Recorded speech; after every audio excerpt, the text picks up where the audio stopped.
I'm Littlebones309. I am the creator of this experience. This game is without traditional mechanics.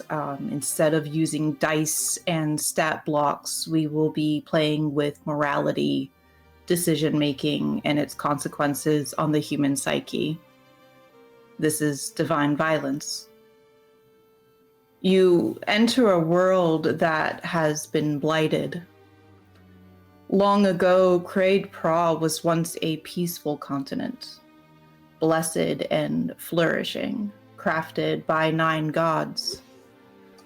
The gods looked down upon their greatest creation, man, with hope.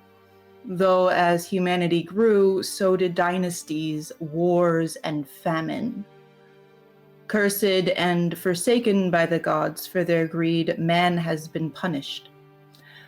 A world cast into 1,000 years of everlasting rain. It has drowned the crops, brought up disease, and left the world in a permanent overcast. Along with the rain has come the Lords of Blight, titans sent by the gods from the flames of Craedian hell, Nav, to roam these lands. They are monstrosities beyond comprehension, deadly and unyielding in their own punishments. 500 years into this drowning sentence, a third punishment, a disease known as the acrid sickness, has begun to devour towns and villages. People survive, but barely. 3 adventurers are tasked with bringing a war machine past the foothills of a mountain range that splits the continent in 2, the Spine, and then to the capital, the Iron City. This war machine is to be brought to Emperor Bogumir Ironcote, who is rumored to be dying of the acrid sickness. These 3 travelers have been told little of this most valuable and important parcel. All they know is they are promised riches, information, whatever it is they desire, so long as they return that war machine to the Emperor. They begin their journey at Fort Ols, just west of the Spine's foothills in the northern territory of Craed-Pra, a military fort turned small city, a bustling place that sits on the edge of anxiety. Whispers of what 3 strangers are doing there and why their sights are set on the City of Tears. And we begin with a few words. J. Robert Oppenheimer, quoting the Bhagavad Gita while witnessing the first atomic bomb detonation during the Trinity tests, said, "Now I become death, destroyer of worlds." A blanket of clouds spills snow all around you. The north is a harsh place. Where most are accustomed to the rain at this point in time, snow and ice are still rarely defeated, and only by a hardy few. A tavern before you stands on stilts, a common practice now, 5 centuries into the eternal reign. One of the everlasting signs of how the gods have forsaken and punished you. The building itself is made of stone, but with gray has been overrun with soft moss along with its thatched roof. The stilts, you would know, are a preventative measure. With the permanent rain comes occasional floods and a muddy ground underfoot. So, for their preservation, the buildings of Craed-Pra have been engineered to sit a few feet up, iron frames to almost cradle the buildings. Below, dangling by ropes, is a planter box, large enough for a garden of root vegetables, mushrooms, and a few herbs. The ground, most parts of the year, is too wet to harvest food, and Fort Ols too populated for a proper farm with its canvas tents and iron platforms. The people here make do, though. Ingenuity is the gift of the desperate and suffering mind. 2 men before this tavern stand with letters in their hands. Lesh, who do we see before us? A man in simple garb. One seems as though he travels lightly, though one unmistakable sign of his profession is the sword that is always well maintained, well oiled at his side. Something that kind of stands out for him. Aside from that, his battle-worn face and hunched demeanor denotes a man who spends more time on the road than he does under a roof. And he stands patiently, almost enjoying the weather as he waits, looking around.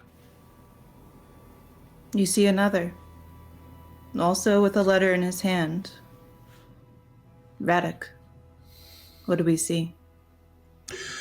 Radek is a little older, very wiry and gaunt. He's got the leathery skin and the perpetual dirty face and hands and hair of someone who lives out in the wilds. He's wearing several layers of various clothing, kind of just, whatever he can get his hands on, all of it kind of threadbare and well used, and all of it kind of just become the same washed out color, again, from having stayed outside most of the time. He carries a big satchel around him that kind of overflows with various herbs and things of that nature, and carries a bone spear and a shield on his back. And the most significant detail about him is that high above and kind of following him along like a shadow trailing him is a hawk that will occasionally drop down and alight on his shoulder and be fed little scraps of meat that he gets from an inside pocket of his vest, and then sort of fly off again.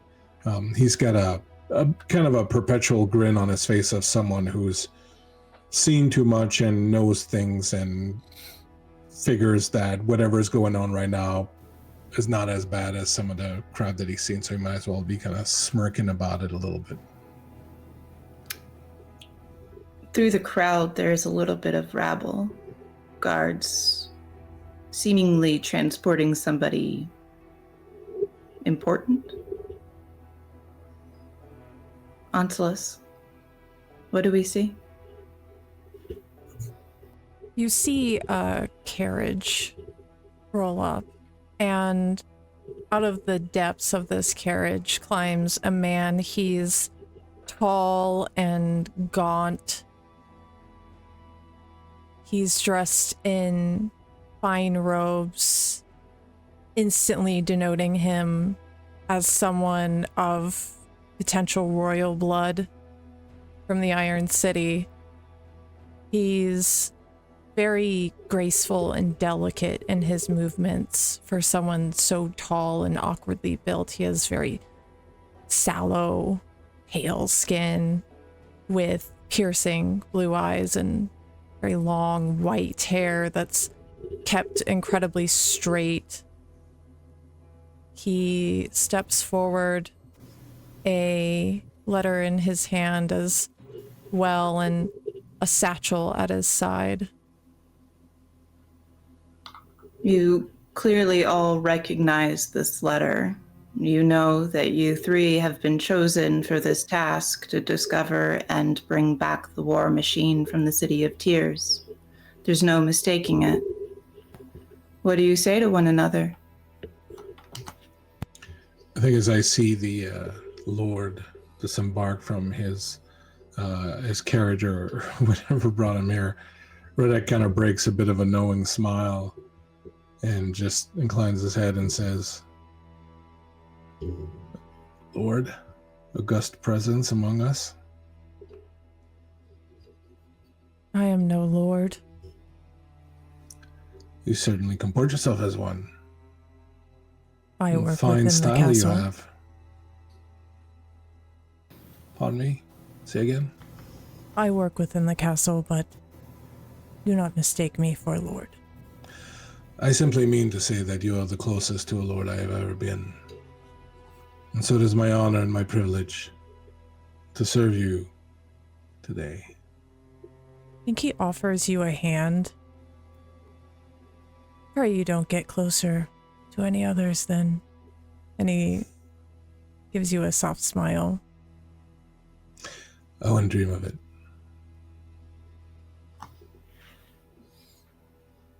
So you are our educated one. This should prove interesting. I do hope you brought something warmer to wear. I have some wools. Good. And your name? He holds out a hand to you. Lesh takes it and shakes it firmly as one man greets another man. His grip is very weak in comparison to you, and if you squeeze his hand, he does wince slightly. I think on feeling that, his hand shifts to where he turns your hand palm up and his palm down in the shake. Well, shall we go inside? Is that what you all do? You enter inside the tavern. I'll call Yaga down for one last little bit and whisper a little bit in her ear and give her a little scritch on the side of the neck. And send her off, having bid her wait for me. Excellent. You make your way up the steps towards the tavern, and inside you are met with a sweltering heat. A crowded tavern is a welcome sight despite the noise of a rowdy crowd. It takes the chill right out your bones. Candles spilling over with wax stand upright along the walls, and a fire blazes in the far corner. On the brick of the hearth, a woman, a hearth witch, you can assume, is placing bread and milk with honey. The domovoi, a protective house spirit of this tavern, will be most pleased by her offering. Men mostly inhabit this place, some still in their armor, bloodied and battered with a recent encounter with the apostate synod, cultists. They are jovial, though, seemingly still extrapolating on their victory and intermingled with women who have come to Fort Oles to find work on their backs. Your soggy steps squeak against the stone floor, passing rows of benches where travelers, guards, and merchants have come to find their respite. And find your respite indeed, Lord Gasamba. Thank you so much for the raid. Hello, Raiders. Perfect timing. Hello. We're just getting into it. We're just getting our little bites on it. And I hope your stream was good. Across the crowd, however, at a less occupied bench, a hand juts up to catch your attention. A man, attached to the hand, stands to motion you forward. He is short and sour-faced, despite his forced, toothy smile, and for a spy master, he stands out in this place of brutish strength and revelry. In a woolen white tunic and breeches, walking boots, and just a dirk dangling off of his belt with a fur-lined cloak that bears the sigil of the Empire. It is clear you have spotted a member of the court. That white tunic is too clean, his well-groomed mustache curling over thin lips. His body has an odd shape, a pot belly on a thin figure. He drinks too much and eats too lean.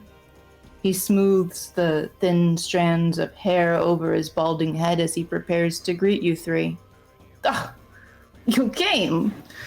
Sit, please. On behalf of the Emperor, I am so glad you have made the decision to come. You know this is a thinly veiled threat, and one that Emperor Bogumir absolutely can make good on.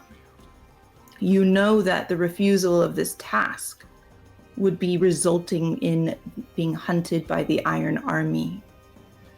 I am Lord Bragoon. As he looks to Lesh and Radek, and he turns to look at you, Anselus. Anselus? I am sure I'm sure the Emperor Bogumir has told you who I am, and he looks to you again, Lesh and Radek. Surely I'm famous in these parts. Of course. Of course. Lesh just kind of stares at him for a moment. Word gets around. You don't become an effective spy master without, dirtying your hands here and there. But please, forgive me. Sit, please. May I get you mead, ale, meat, whatever it is that you desire, of course. If you'll permit, Bones, I think, being due to his background and what he knows of all these things, I think Radek probably travels always with a little bit of milk and honey whenever he can find it. And I think before he sits down, he would go to the offering that has already been made and add a little bit of his own. Yes, absolutely. For the Domovoy in That's there. Perfect. And absolutely. Sorta... Mm-hmm. Perfect. That's great. The Hearth Witch, when she sees you do this, she sort of gives you a nod and a slight curve of her lips for a smile, and sort of goes back to milling about and doing whatever it is she's doing.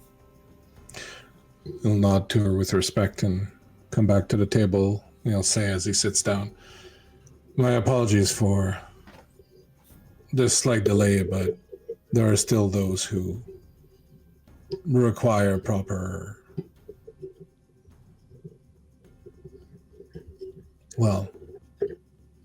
respect."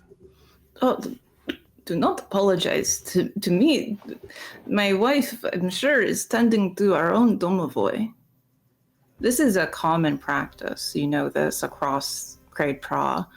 The Domovoy, the Kikimora, the Leshy, these spirits of this world that either protect or that you ward against are all given offerings. The Domovoy, being the most protective spirit of man, is sacred.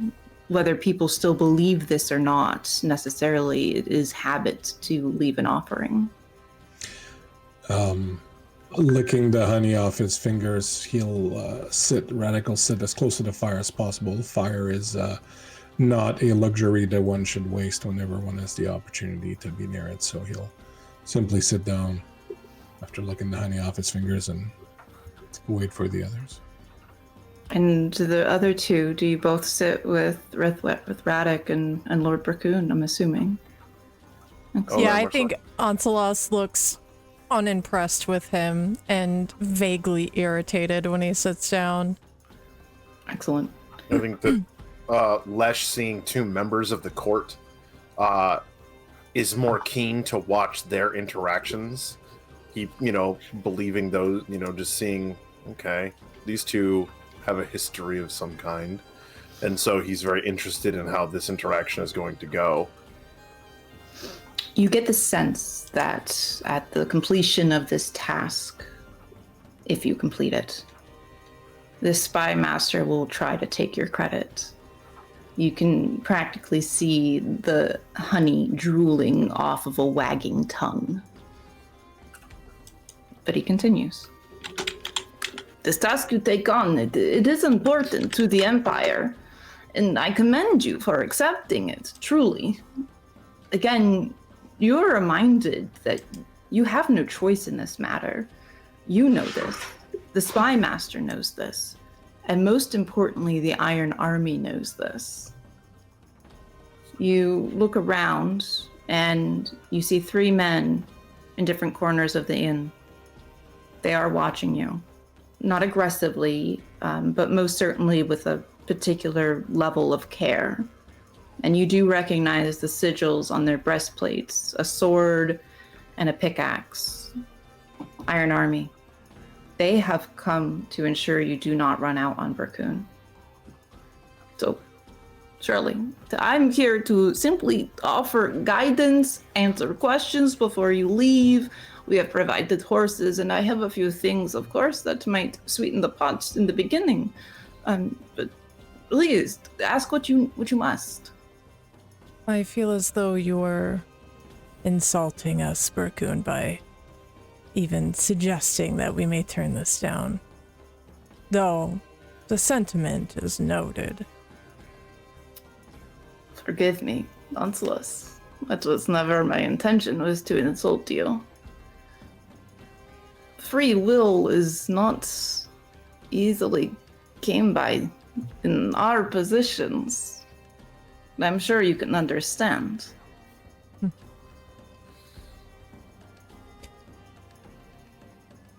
We're traveling to the City of Tears. Correct. Look for a war machine. Also correct. And just how are we meant to bring this war machine back? I assume it is of some size. I don't Or it will know. not be a terrifying weapon. Call me a poor spy master. All that I could narrow down is that it resides at the Temple of Zadka, with the City of Tears. Ah, And you, the god of death. yes, listen, nonsense.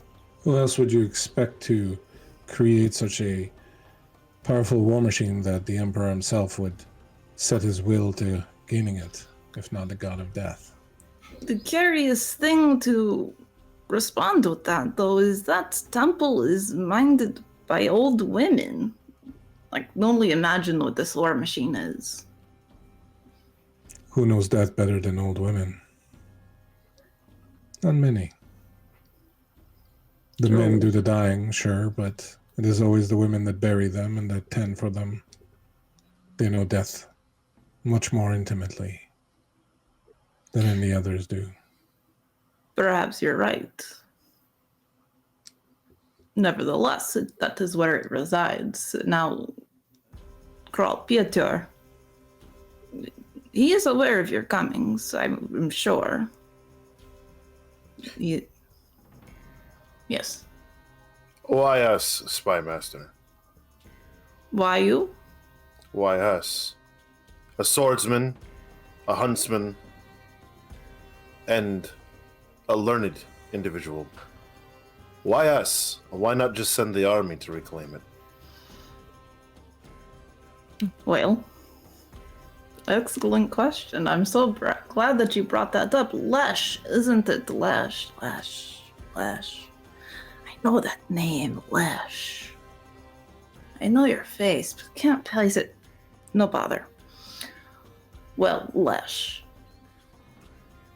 The Emperor does not want to scare the people of the City of Tears. These are artisanal people. They are not warriors.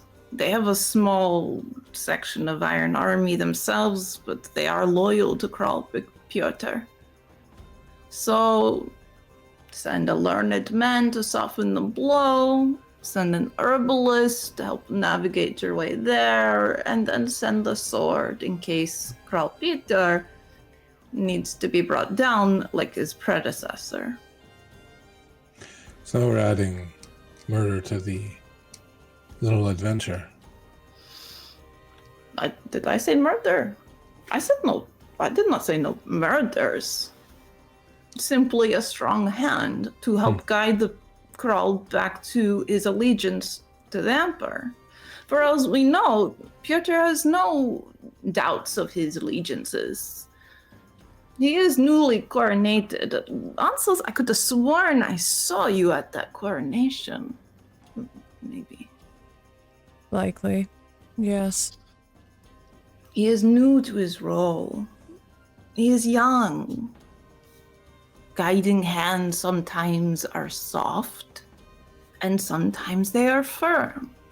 But sending the Iron Army across the country and then into a city of people that are not fighters it's bad for the Emperor.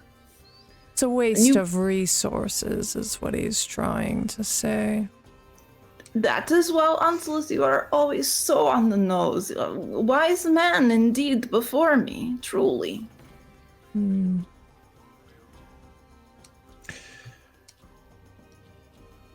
Well, let's hope then that if we are to be resources, that we are not to be used inadequately, regardless of whether or not we wish to undertake this adventure. Of course, we all understand that the world is made of chains, and that the ones the Emperor wields and holds upon us are but another set. No bother. Where will we find this war machine? The temple, I believe, right? Deep within the temple it lies. Deep within the temple. That is what we've been told. That is all that I have now. Go to the City of Tears. Surely somebody will help you, and if not, then Piotr will be of most use. I have things for you to help you, of course. And again, like I said, to sweeten the pot a bit. In his bag that he has next to him, he pulls out a leather envelope and opens it up, and within that, another set of leather envelopes. 3 of them. They're rectangular shaped and light when he hands them to you, and if you kind of open them up and peek inside, you will find gold pien. Pien, being the currency of this place, is usually iron, which is worth nearly nothing. Gold, however, is quite remarkable. I see. There's 6 pien inside each envelope, so which leads to about 100 pien total for you each, which is a significant amount of money. More things. This, and he hands over a medallion that bears the sigil of Bogumir's likeness. This should get you anywhere you need to go without any trouble from the Iron Army, and you will need to show it. There's a catch. To ensure that Bogumir receives his war machine, you will need to check in with some caravans, checkpoints that have been paid to ensure that you are in fact on your way from the City of Tears to the Iron City. You will show that medallion to them, and they will relay the information to Emperor Bogumir. I think Oncelos takes this. Is it on a cord? No, it's just a singular medallion, just Okay. on its own. Yeah, he has like a small leather pocket on his side, and he's gonna take that medallion and slip it into his pocket. Excellent. Does the Emperor not trust us then to bring back his prize once we have acquired it? Raccoon leans into you. A little too close, you can smell the meat on his breath. The Emperor trusts no one. And the Emperor is smart. Or mad. The two seldom go in. The two seldom stray very far apart one from the other. Meets with those caravans if you value your life. And what if we don't? He looks to the soldiers in the corners. I cannot promise your safety. Why bother paying us then? Why not simply order us to do it? You'll have to ask that to the Emperor himself when you bring his war machine to him. I would not suppose the Emperor would stoop so low as to speak with one such as I. Oh, Perhaps no, our learned scholar friend here might bend his ear a little. I hear great news will be on your horizons there, should you complete this task. One You more hear that, thing. friends? Great news on the horizon. Yes. That would be a change. He pulls out a set of manacles and hands them over to you, Lash. For Piotr. In case things get out of hand. If things get out of hand, I won't be needing these. Take them or not, it's your decision. I don't care. I have a better question, Spymaster. Yes. Who else are you sending to retrieve it? No one else. There's just you 3. I think he very intently looks him over because he doesn't believe that. You get honesty from him. You Okay. see there is no twitch of the eye or curve of the lips, no pupil dilation. He is honest in this moment. Tell me, are we responsible for them? As he looks back at the 3 Iron Guard. There are 3 horses outside. You are on your own after you leave this place. Good. Secretly and quietly, Onslus, you feel a bundle of something slip into your hand as Bracoon sort of wafts his hand by yours. It is wrapped in cloth, small shards of obsidian. They are sharp and minuscule, but there is a reason why he wants you to have this. He doesn't even look at it. He just slips the package into his pocket as well, as discreetly as possible. In the rafters, something catches your eye. One of the women entertaining a soldier jumps from his lap and screams, pointing to the corner. "A specter! A specter! I see it!" A dark figure lingers there, nearly shapeless, somewhat resembling a human. Its arms and legs are bent backwards in a way surely could not be natural. A smell begins to permeate the inn. Strange.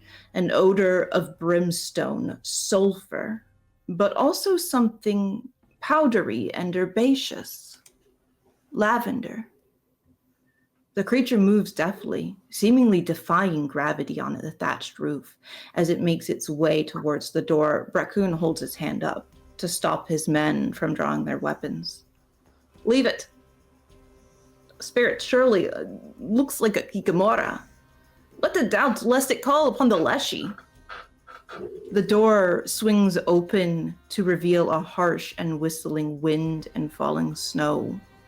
The refracting sun behind the clouds is blinding, and the sound of a crow calls out. The shadow is swept out like lace in the wind, and it's gone into the tundra of the north in a flash. All that remains are a few droplets of red blood in the snow. Bracoon looks back to you all. At this moment, there's hysteria sort of riling up within the tavern. He's smiling, though.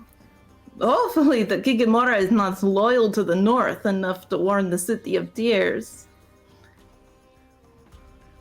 You have your orders, men. Your horses are ready. Do not disappoint the Empire.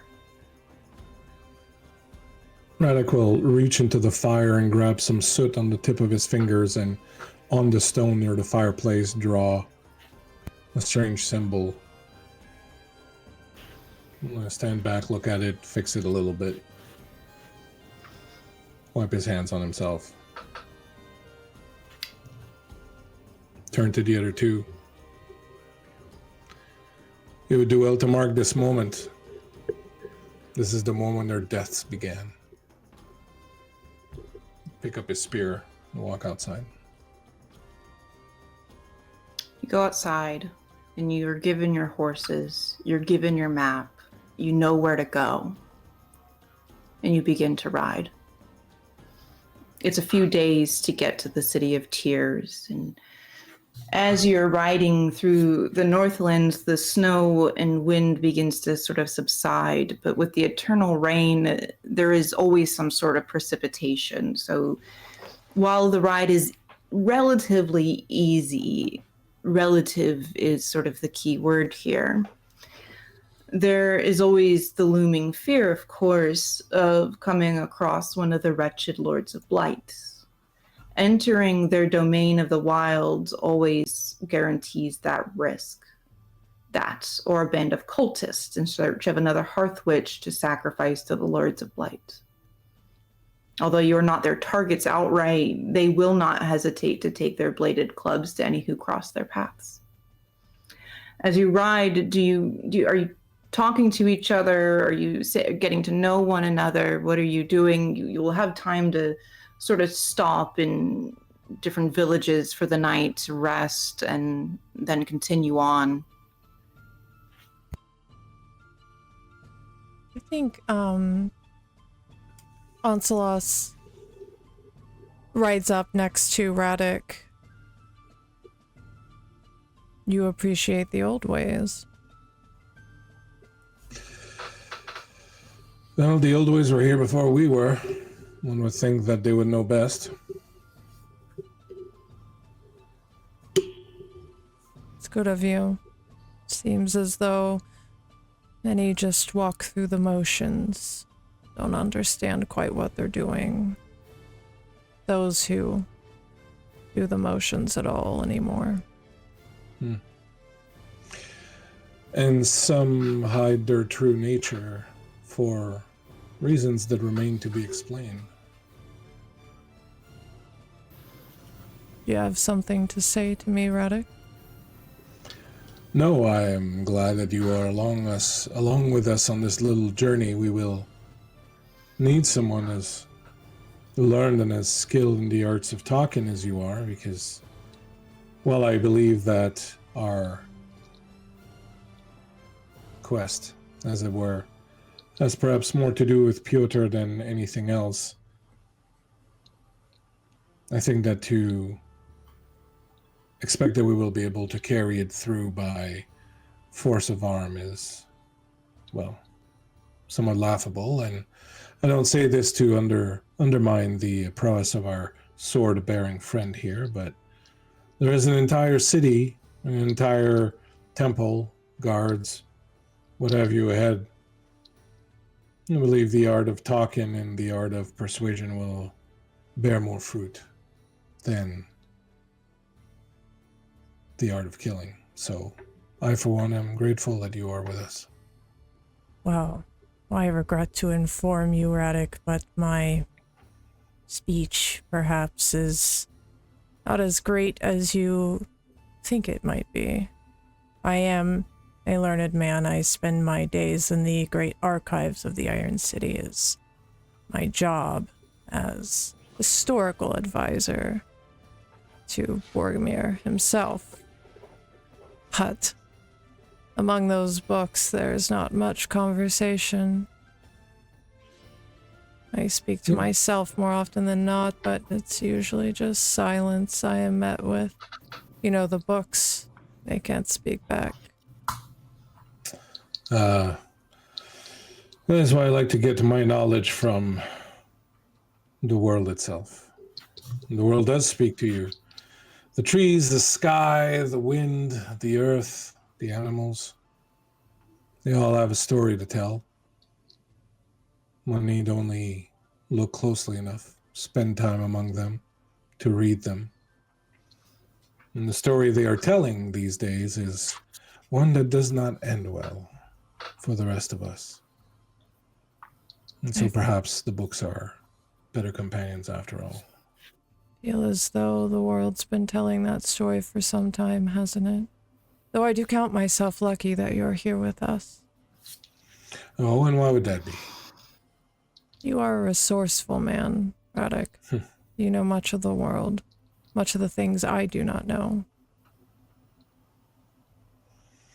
Well, let us hope that our combined knowledge will be enough, and that if we fail, then that our mighty friend's sword here will prove to be the final argument that we will need. I think Oncelos, his eyes kind of follow over to Lesh. Lesh is just looking, smiling. You have the knowledge of the past, and you have the knowledge of the world. I, unfortunately, have the knowledge of man, and man is greedy and power-hungry. So while we may wish for this not to end at the edge of a blade, you always bring one just in case. Because violence is the supreme authority. One might even say the most divine authority there is. It sounds as though your knowledge is the most burdensome of all, Lech. It is. The knowledge of war, the knowledge of man, the atrocities of which anyone will go to if given the proper motivation. Things I've only read about. Say again? Things I've only read about. Well, there's one thing that's true enough in this world. Pay a man enough, and he'll walk through hell barefoot. Or don't give him a choice. You are an hour outside of the City of Tears. The onion domes of a temple visible just over the horizon. The snow has been mild these few days, and for that you all should be grateful to the gods. Flurries of snow and rain have threatened ice, but the temperatures have been high enough to avoid the freezing over of the already fallen snow. Something catches your eyes, though. Out in the distance, a black figure against a stark white of snow. It is easy to spot. As you approach, the figure begins to take real shape. A wolf, alone and female. She limps as she walks. A splattering of red is striking, but the sound of hooves makes her stop. Her black fur glistens at her paws, wounded but persevering. Her tail tucked fully under her, she drops down and arches her back. Sharp teeth snap at you three as she comes towards you, limping step by step. When you catch the color of her eyes, it's strange. Silver and wide. She's looking for an escape, but she still growls. You see it now, close enough to understand. The arrows in her back. She's dying, but she is still willing to fight. What do you do? Do I know anything about them? It's a wolf. It's a black wolf. Okay, it's just like a regular wolf. Just a regular, yeah, it's not like any mythical creature. It's just a wolf. I'm sorry, maybe I missed it, but do we see what's ailing this wolf? There's arrows in her back. Arrows, all right. There's 3 arrows in her back. I think as soon as we approach, as soon as the wolf approaches us, Radek will slip off his horse, reach into his pack for something food-wise, and we'll get really low on the ground, crouching really low, kind of at eye level with her, and start slowly moving kind of sideways towards her. She is so Whispering. afraid, but she wants help. Does anybody else do anything? Sorry, not to cut you off, but just to check in. Please. Oncelos definitely stops his horse, and he remains seated on it, but he watches with great interest as this is going on. Lech stops his horse as well, but he has more of a let us see the measure of the man, as he rests on the hilt of his sword and kind of leans forward, watching this herbalist, this medicine man, for lack of a better term, approach a wounded animal in the wild. And just to reiterate, this is not the size of a dog. This is a fully grown wolf. This is a large animal before you. And she is teetering between aggressive and defeat. As Radek approaches, he starts divesting himself. He removes his weapon, stayed on the horse, but he starts removing slowly his clothing and his shirt and the various layers on him. And as he does, he reveals this body that's very wiry, but also crisscrossed everywhere with scars. He's got tons and tons of scars, and they're all kind of symmetrical. They're not random fight scars. They look very thought out and methodical. And as he removes his clothing and he's looking at just the top, he's not getting fully naked, but as he's removing that and making a pile on the ground and he's looking at the wolf, he's whispering to her, I know of wounds. I know of damage. I know of pain. I can help you. Come close, Mother Wolf. Come. She takes a few more steps towards you, and the tail begins to untuck. Fear is sort of kind of drifting away from her. And just as she is just so close, almost so close that you can reach out and touch her, an arrow whizzes through the air and penetrates clean through her skull. Her blood is hot on your face as it splatters against you. And you hear a voice cut through the air, young, pubescent, and cracking. Gale! That is our wolf! We killed it fair! You cannot have it! 3 teenage adolescent boys are making their way up the hill, and you see one with his bow still out. They're dressed in heavy furs. And she lay dead at your feet. I think he cradles her and, when she finally falls, lowers her very slowly to the ground and smooths the fur. Does this wolf look famished or hungry or No. diseased or... Nope. Are wolves generally dangerous around here? Yeah, it's a wolf, right? Right. It's an, it's kind of an opportunistic hunter, right? Mm-hmm. But just for context, and you are a learned man in the way of hunting and surviving, you would know that this is fur, this is warmth through harsh times for these young boys.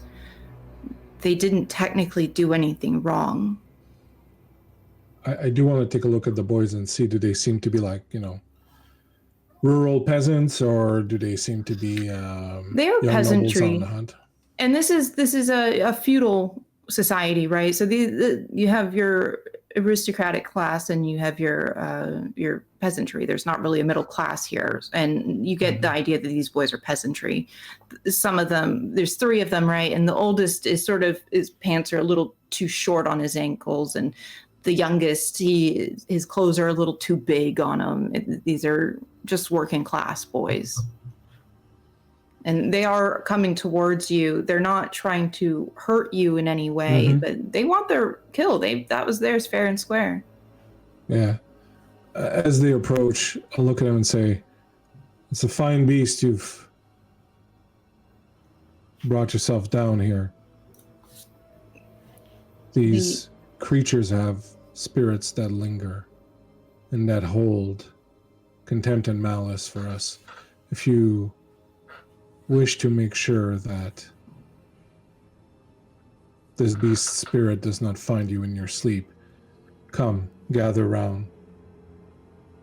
Give thanks to it for the warmth that it's about to provide you. Give it respect. The 3 boys sort of look at you a little bit odd. The oldest, he's tall and lean and broad-shouldered. He hasn't really grown into himself yet. You could probably imagine he's probably about 15 or 16 years old. Sort of eyes you and says, we're to take it to the temple. The priestesses will do that for us. We need to get back to our father. What are you 3 doing here? Do not fret, boys. Come claim your kill. He approaches and he picks up the wolf as though it's like a bridal carry, and he sort of is looking at you, Radek, a little bit oddly still.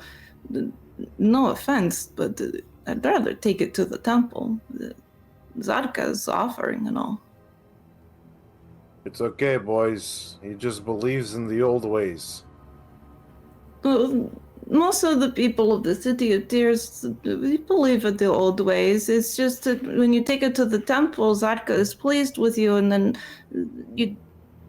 maybe my father won't die next year. I don't know. That's what we're told to do. Where is your papa? Why is he not with you hunting? I'm old enough to take my brothers hunting. He is out in the beginning of the town at the gates. Who tells you to bring these offerings to Zatka? Priestesses. Priestesses of Zatka. Who demanded you bring these offerings, and in exchange they give you promises? No, we pray, and we give our offering to Zatka.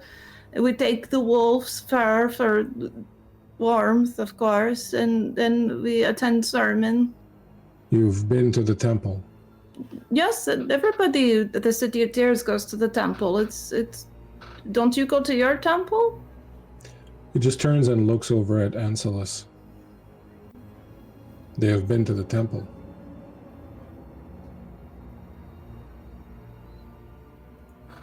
Has there been any changes in the city as of late? You notice a difference in the temple? No, I don't think so. It's, as it has always been for all I can remember. If you have questions, maybe you talk to my father, Yuri. Come, boys. Let us help you take your offering into town. It's a long walk, yes? Carrying such a beast? No, thank you. We take a few breaks along the way, but that would be pretty easy if you didn't mind letting me load this onto your horse. Yeah. And I think he reaches down to, grab and, huffed it over in front of him. As he's doing that, I'll approach Anselus. Look up at him on his horse. The steam is rising off Radek's body as he comes by. They may be able to tell us what to expect in there. How many people are in there? Who can we expect to find? I doubt they will. I'm not afraid of priestesses.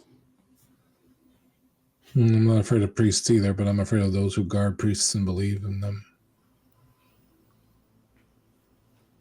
Right. Can ask them. But I don't know, something tells me not to be worried about that. It's more the presence within the city. What do you think we're here for exactly? I'm unsure. He's being so vague. Everything is so vague. Almost as though we'll know it when we see it. As far as I know through my research, there should not be any artifacts in the Temple of Zatka. At least nothing that I've ever read of, unless there's something so old that not even the books are writing of it, but then I have to question how Bogumir knows of it.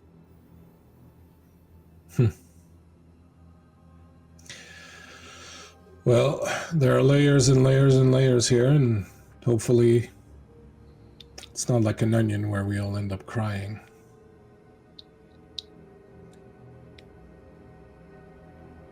I will say we will likely be met with some resistance within the temple. If I have to guess, they're not going to like us poking around inside.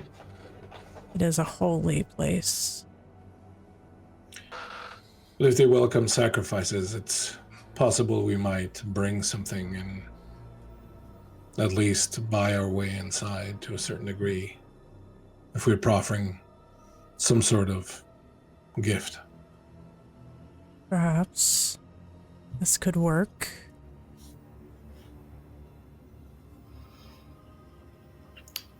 So, do you follow the boys?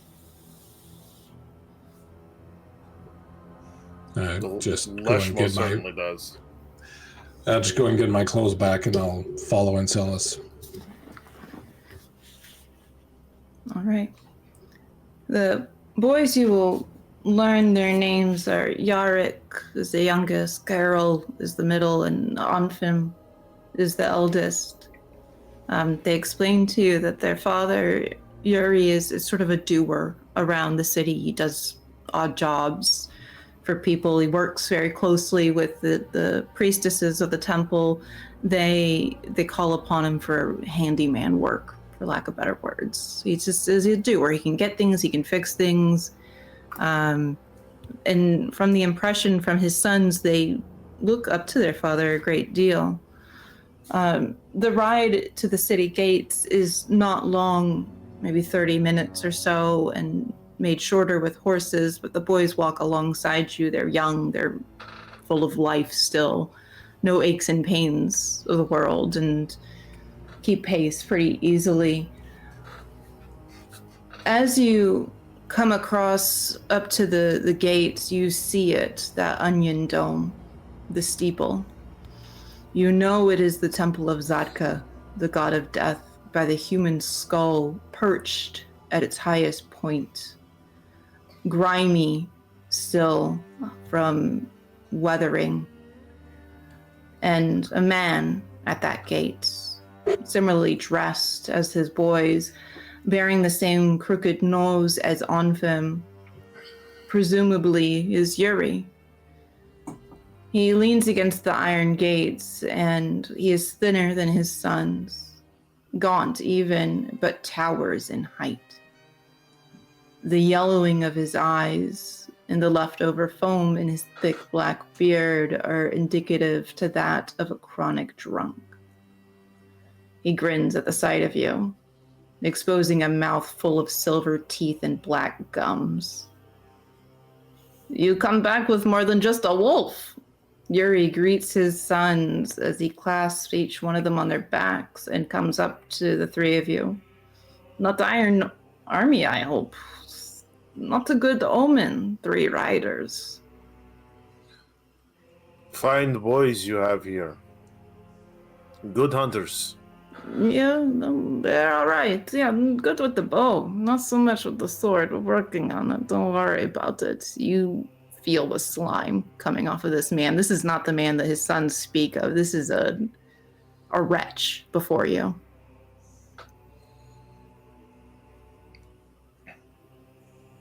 Well, what can I do you for, gentlemen? Onsilus looks to Radek.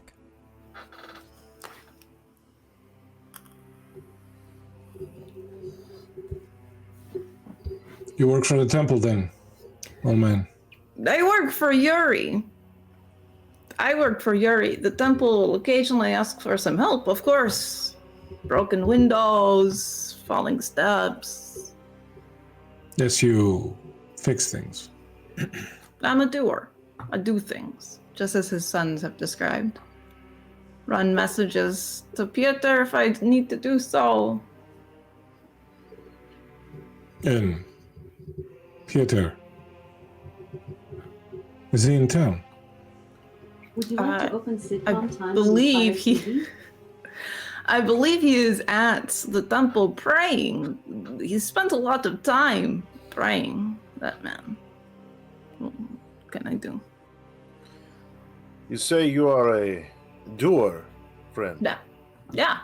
He reaches, Lesh reaches into a pocket and pulls out 2 coins.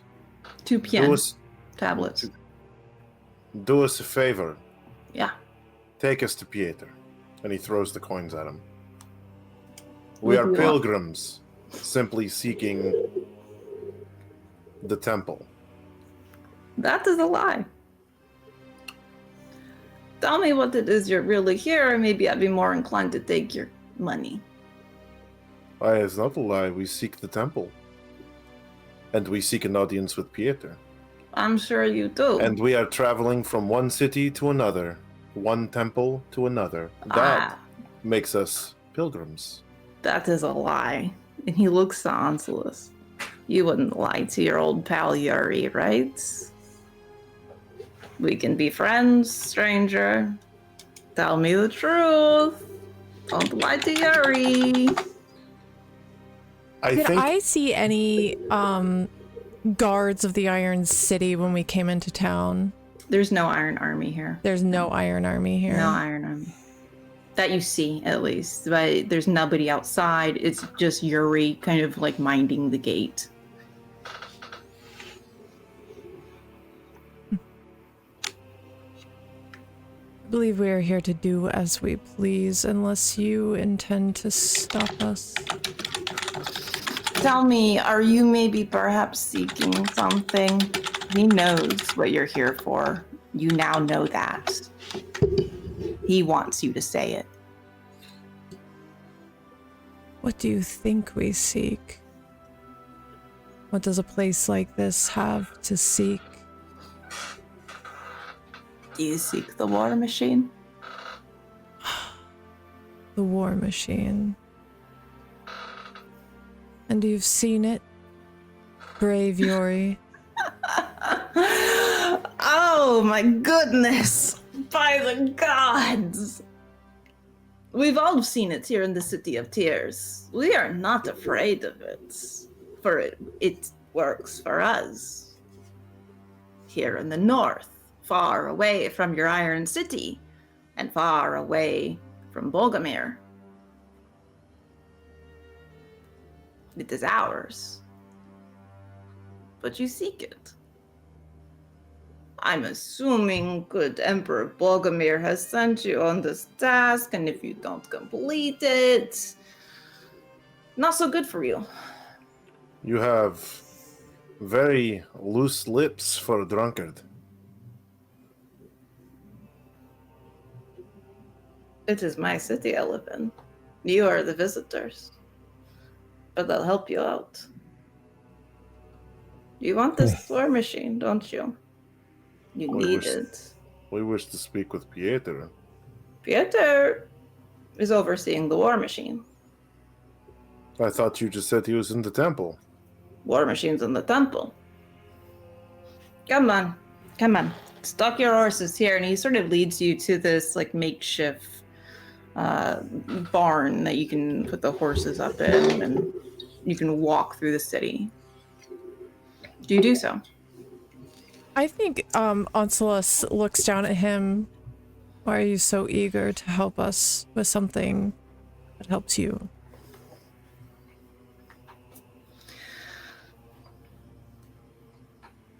Raccoon was a friend of mine, the spy master.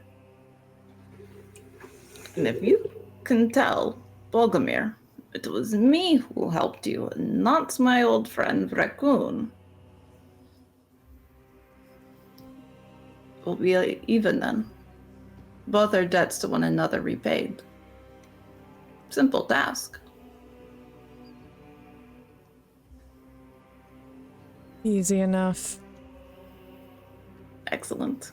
Perhaps too easy. Revenge for the day. This is an odd man. Mm-hmm. I'm gonna make sure that I send Yaga up and about, kind of, circling around us and kind of keeping an eye, seeing if there are any movements or people amassing or soldiers coming, things of that nature, just to kind of watch our six kind of thing. I love that you said that, because once your horses are stabled and you are heading towards into the City of Tears and towards the temple, which is at the far end of the city, as you walk, you will begin to notice that women are now standing outside of their homes, their stalls, 20 or so in dark woolen cloaks. Now, you would know it would be customary to the women of Craed-Pra to stay out of the business of men. Their husbands or eldest sons are the heads of households and handle most societal matters. They have no voice here. However, these are not just nosy housewives. Each woman, as you walk past them, spits at your feet and is beginning to keen in a language that is dead. Old tongue. The language of witches. You know now, as you travel further into the city, you are not welcomed here. Yuri looks behind you, though, as the women sort of spit at you. Don't mind them, the hags, of course. Do I know any of the old tongue, given who my mother was? You would know a few words, yes, and anybody who speaks Old Tongue or has researched Old Tongue, you would know they are calling you bastards. They're telling you to leave. You do not belong here. This is sacred ground. As we're traveling forward, I will sort of lean into the two companions and say, no one knows death like old women. And these old women are telling us we do not belong here. I think Onslaught looks surprised and kind of like cants his head toward you. You speak the old tongue. I've picked up a word here and there. But even without knowledge of the language, it's in their voice. We're treading on sacred ground. You couldn't tell by them spitting on our feet. What I'm saying is, this is more dangerous than we might have expected. Are you afraid of a bunch of old women, Radek? Yes, I am. And if you had any sense in your beautiful head, so would you. Old women know death intimately. I fear them more than I do the Iron Legion. You eventually make it to the far end of the city. The temple before you is massive. The multiple spires with their onion domes, the black wood covered in moss, the skull at the top. It is an overwhelming building before you. There's a stone courtyard covered in snow, covering metal grates that sort of lifts the city up. Children throw snowballs at each other and laugh. It is a rare sight before you. Happiness. There are two elderly women out with the children, shrouded in heavy black wool, their hair and faces covered by thin, gauzy gray veils. Shrouded, but watching. One is soothing a child, red-faced and snotty as he snobs over a split lip, the other watching the rest of the children. Beyond this makeshift courtyard, there's a set of stairs leading up to tall double doors, slightly ajar.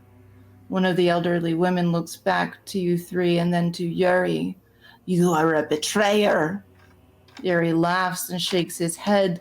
No, you see, priestess, I have brought sacrifices for the war machine. You see, Yuri grinning broadly, but the priestess sees no humor in his remark. The door at the entrance begins to open slowly, and a man in fine garb appears, and Yuri and the priestesses begin to bow deeply. Onslaught, you recognize this man as Craed-Pra. You saw him at his coronation.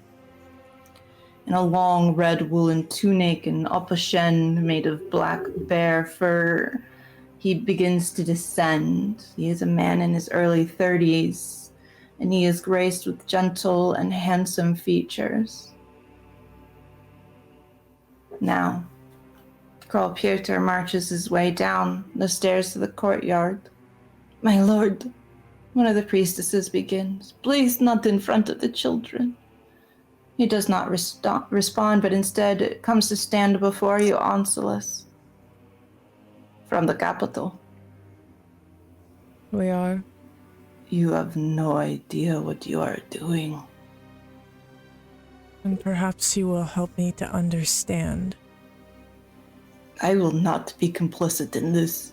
You can let the Emperor know to hang me if he so desires, and he storms off. But as the crawl leaves, you hear the door open once more, and behold, Yuri announces, holding his hand out before him as if he were presenting a gift to you three. The prize in which you seek, the dreaded wolf of the north, the world eater, the war machine. Before you stands a woman, a waif, small and lithe, a pale face set with features so sharp yet so fragile you think she may break if you look too long, though cutting. Raven black hair is pulled back into a braid and adorned with a tall, crested kokoshnik. It is a glorious headpiece, beaded in intricate filigree pattern with 3 panels. It sits with an impossible balance as the woman, dressed in heavy black vestments, begins to descend towards you. She is decorated in floral patterns, embroidered along the hem, a black fur-trimmed cloak, moonflowers and chrysanthemums decorated along her. The same flowers you'd see at a funeral pyre or an altar for Zatka. She is striking, though, under all of that black.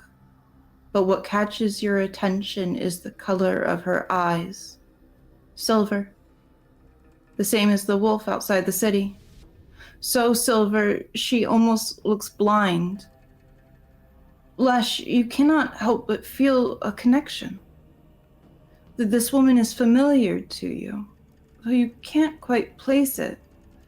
Something back within the recesses of your mind tugs at this reminiscence. Onsilis, you are reminded of a lecture from Tikomir on the final days of the world. This world cannot live forever, Onsilis. Armageddon will come one day, and it will be the most beautiful and terrible thing you have ever seen. Slowly, this woman, she continues to descend.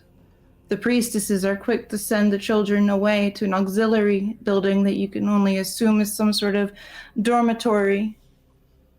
Radek, your falcon comes back to your shoulders, and she is panting and lunging at you, clawing at your shoulder with her talons as this woman approaches. You smell brimstone and lavender. No army. I am disappointed. Perhaps Bogumir did not want to risk the health of his soldiers, so he sent you 3 instead. There is a look of amusement on her face, but watching her eyes, you will see a deep, overwhelming tragedy lingering there.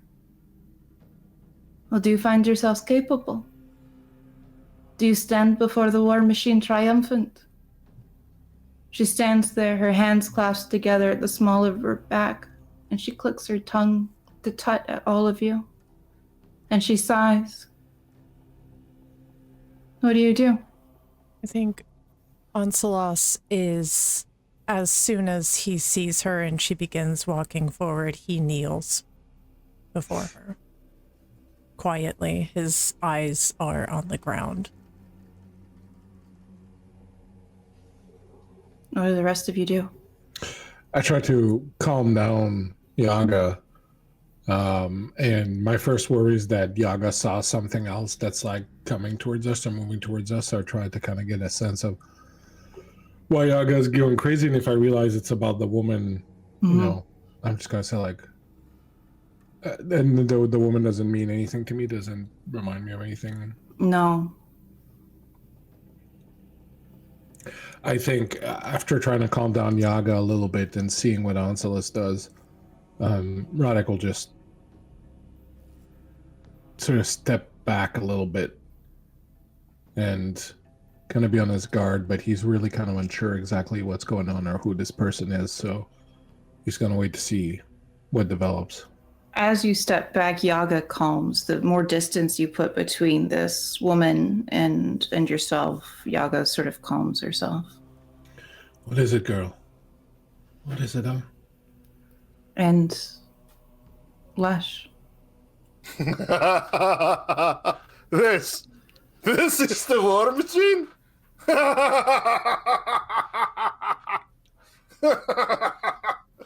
Oh, I'm not to be serious.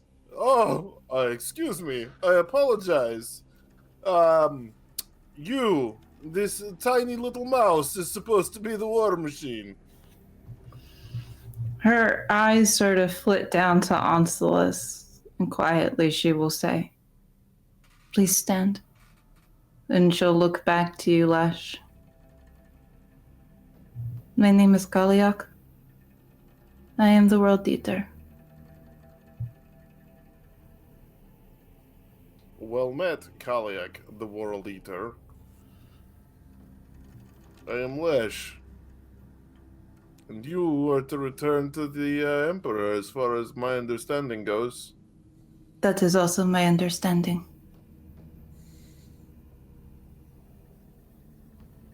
Well, Onsilis, do you stand at her command? He does.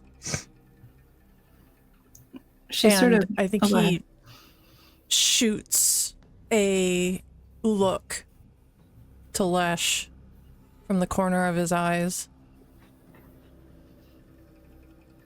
You will note that Yuri has left you, seemingly disappeared into thin air. And there is a sound behind you, though. Voices, many of them, but not in any singularity, as well as drumming. It seems as though you have brought an audience. Kaliak will nod behind you to the voices as they are keening and singing the burial hymns you have all heard in your lifetimes, as bodies are pulled from the pyre and put back into the earth. When you look, and I'm assuming you all look behind you, you see every man, woman, and child spilling out of doors and windows and clambering their way towards the temple. The men hold their swords and spears, pitchforks, torches, and women urge them along to fight. The danger here is now very much imminent, but Kaliak will clear her throat. Perhaps you three would feel inclined to step inside. You have traveled a great distance, I'm sure, but a warm meal and a warm bed in our dormitory. We may speak, and perhaps you do not end up like the last group that came for the war machine. I knew it. Do That's a lot. these Go ahead. people fear you or protect you? Isn't it one and the same sometimes? Such is the way of kings. Are you a king? No, I am the World Eater. She is so much more than that, Lech. Onsilas never looked behind him. His eyes remained on Kaliak. Do not insult her. Surely your friend did not mean anything by it, but I must insist you step inside. This is a sacred temple. They cannot harm you in there. Go on. Radek will quickly, with the butt of a spear, draw another symbol similar to the first one he drew back in the inn into the ground. And then take a last look at the people gathering around them and go, I don't mind putting a door between me and them. Onsilas moves inside. Does Lesh go inside? He does. I assume we have to go past her in order to they get have inside. Mm-hmm. I think he does, but he stops and he just looks to his side, like looks at her and just, a child. She's With me. she's about 5'5". She's pretty small, but she's you can assume probably in her early 20s. Kaliak steps forward once you guys are sort of going inside and will say to the people, "These are sacred steps. They shall not carry the blood of an unwilling sacrifice. Go home, pray, and consider the mercy I have given you all." And she will step behind you and the doors will close. Inside, you are met with a vast hall. The temple is a space of ash wood painted in rich velvety black. From ceiling to floor, the wood is covered in intricate designs depicting the stars and moons and thousands of sleeping faces expanding this great sea of black. This is clearly an ongoing project, as some of the faces are worn and weathered with time, while others are fresh and glaring in galena gray paint. Before you, an altar lays in wait for gifts to Zadka. The gifts to the god of death are not ones of coin or barley, but of life and blood. The apostate synod is not the only group of individuals who take life for their deities. The altar itself is a beautiful piece of artistry. 4 iron legs twisting and winding into shapes of moons, holding a flat top aloft. Engraved are words in an ancient tongue. Both Anselus and Radek, you would recognize this as Old Tongue, though the words themselves are somewhat indistinguishable from a distance. On the top of the altar are a few items: a human skull, a pewter chalice, an ornate sickle bejeweled with onyx that glimmers in the lantern light from above, and finally a bushel of lavender. Odd, for it is not the season nor the region for the flower, nor does it appease Zadka. The Great Hall is cold, just as frigid as outside, and you're still able to see your breath. Kaliak will lead you to a space beyond another door, a kitchen. In stark contrast to the Great Hall, it is plain and warm, utilitarian in its decor. The ashwood untreated permeates a sweet smell through the room. In the far corner to your left is a hearth blazing, and you note an empty bowl and plate on the stone. Something roils in a cast iron pot above the flames, a stew you would imagine. The shelves that line the walls are packed full of herbs and roots in various clay and glass containers. Kaliak removes the kokoshnik she wears, leaving it on a table on the other side of the door, and motions for a small table at the far right of the room, set for 5. The chairs are mismatched, and it is fair to assume most things in this kitchen are donated to the temple. Sit. She does not wait for you to answer, as she pulls bowls to fill with stew. You may stay here tonight, and you may ask what you must, and you will be unbothered while I deal with Král Piotr. She sets the bowls before you, assuming you all sit. And perhaps for the first time, you may be reminded of what it means to have a home. Sitting at the tables with your mothers or fathers, siblings, or mentors. Laughter or silence depending on the day. The comfort of a hot meal in a warm kitchen to stave away the chill of the wet, eternal rain. There is something inherently moral of this scene before you. And Kaliak sits at the head of the table, folding her hands neatly on top. You may begin.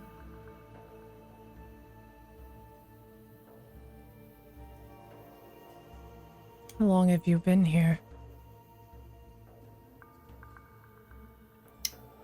Many years. For as long as I can remember.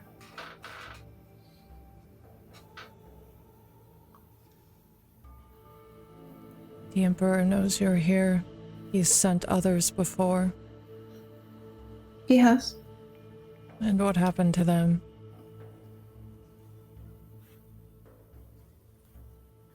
She takes a moment to think about this answer. Some were killed by Piotr's predecessor. Some were killed by me. So why protect us then? Why not let the crowd do the work for you? And be done with us. Because it will only get worse. I was young then, much younger than I am now, and did not really understand what I was. And Bogumir is insistent. If he has another group killed, what's to stop him from sending the army here and having them wipe out people I love and care for? Ghost. I think you misunderstand Bogumir's insistence. He is getting desperate as he is, I'm sure, dying.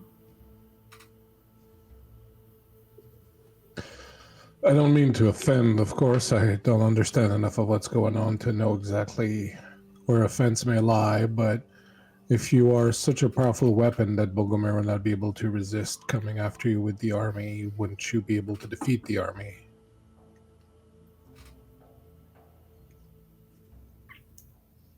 I don't want to hurt anyone anymore. But if you go to Bogumir, that is what you will be put to. I understand. And I would have a journey to figure out sort of what to do.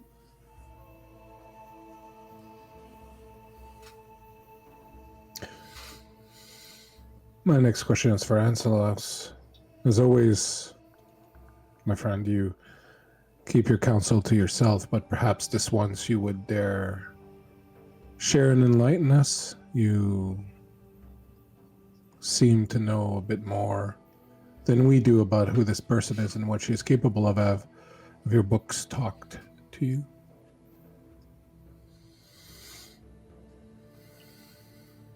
He looks to Kolyak. I'm afraid I haven't introduced myself. My name is Ancelos. I am an advisor of sorts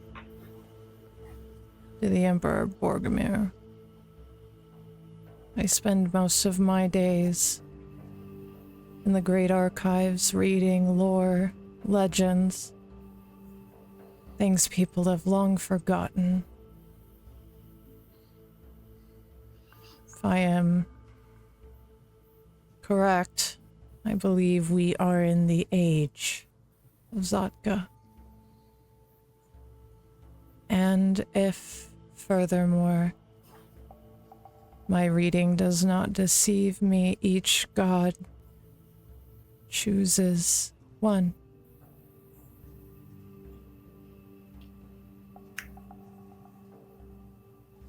You are his chosen, aren't you, Kolyak?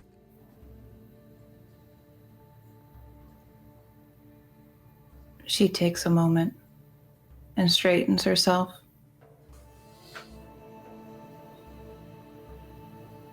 You are aware of what tomes can do.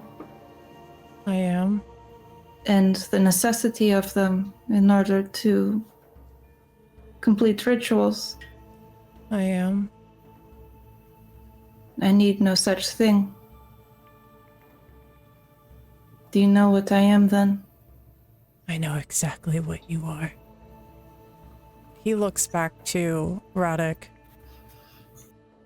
And then his eyes drift over to Lech. You should show some respect in front of a divine being. And then his eyes drift back to Radek. She is the divine arcane, chosen of Zotka.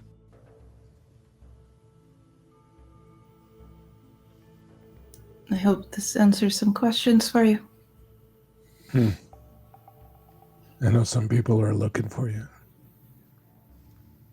I'll just turn over and go in a corner and crouch down in a corner. Many people are looking for me. And up until now, I have hidden fairly well and sequestered myself in the north. My hope was to cross over to the Iodist Wastes to the west, but I don't think that is possible. What would you find there? Freedom. Freedom from what? The god of death. Do you really think that No. if you no. are what Ansel says you are, that you will be let go? No, not from Sadka, no. I would never want to be parted from him. But from man.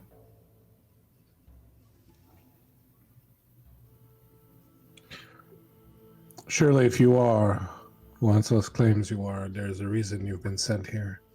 Do you think you can avoid that? Do you think that something such as what Ansel claims you to be would have any choice in the matter any more than we did in coming here and looking for you? She looks small before you and sort of curls in on herself. You have to remember this is a young woman. Mm-hmm. I don't know. I don't know. I did not ask for this. None But of us it's- do. I'm sorry that you have been chosen to bring me back.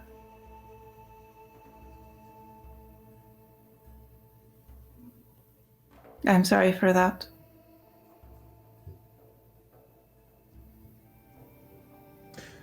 May I approach you?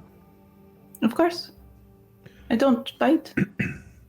He'll leave his spear and his shield by the door, and he'll walk and he'll put his obsidian axe on the table far away from her. She eyes that obsidian axe with fear in her eyes. And then he'll approach her. And he'll crouch down at her eye level. He'll look into her eyes. He'll reach out and he'll tuck a strand of hair behind her ear. The world is made of chains. And whether these chains come from the world themselves, from human emperors, or from the god of death, chains are chains. Hmm. You must either wear them and bear them, or fight to break them.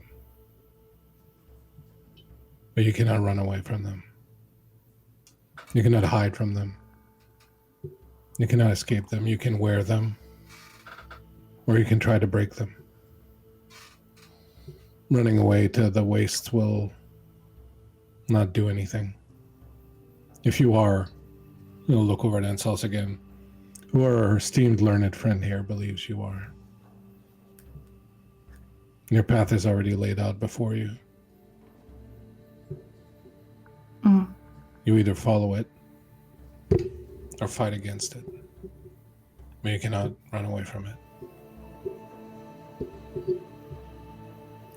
She looks up to Lush. Do you have something to say, friend? About chains and the likes? I only have one question. What does a god need a vessel for? If it is a god. If it is, and he shoots a look over to Onslus. Divine. Why would a god need a vessel? The gods left and made a pact with themselves to never return. But the gods are not without mercy.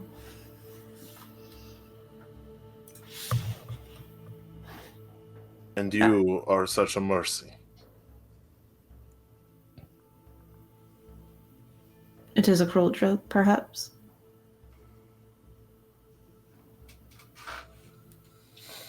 She looks back to Onslus, almost afraid of these two companions with him. I did not ask to be this.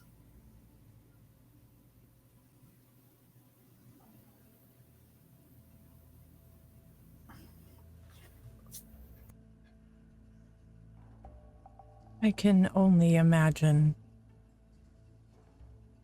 the weight that bears down on your shoulders.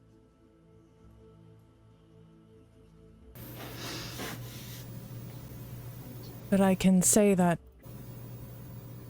things do begin to make sense. And he's gonna pull from his pocket the strip of fabric with the obsidian shards and set it before him and very carefully peel away the fabric to reveal them. She looks down at them and then back up at you. Do you intend to use that? I do not. But these were given to me by the spy master. So, though many things have been lost on man, Bogumir's been doing his reading, and I am sad to say that perhaps I have helped him in many ways, knowing these secrets. You would not have known that the divine arcane resides in a temple in the north. This is true. However, the unfortunate circumstance in which we find ourselves in is one that I will comply in. I will go to the Iron City. And from there will be a decision to be made. Unless I cannot trust you. Unless you are loyal to Bogumir. Is your wish to go to the Iron City? My wish is to be left alone. To let me sleep in my own bed. But that is not possible.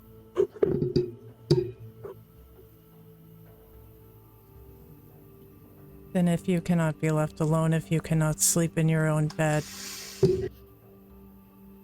what do you wish?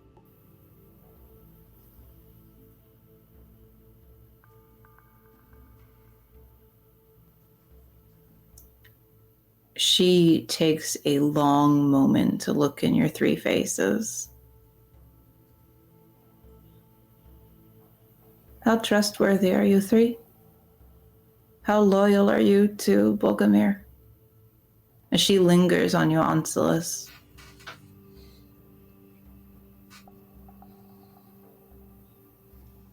He looks to his companions, very much so attempting to read their faces.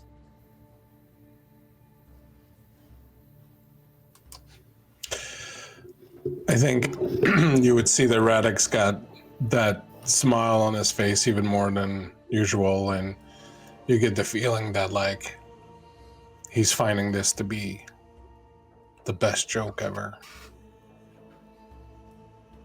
You would see Lesh's jaw is set, and his eyes are staring at her with an intensity.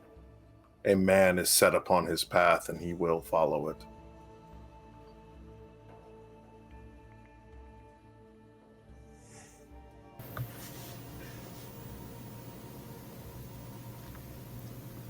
Well, yes. I wish to return to the Iron City with you. And see Emperor Bogumir in his state. And she says nothing else of the matter.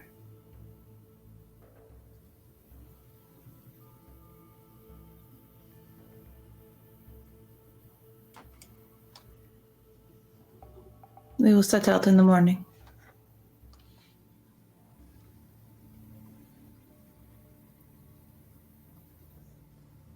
Does anybody else say anything to her?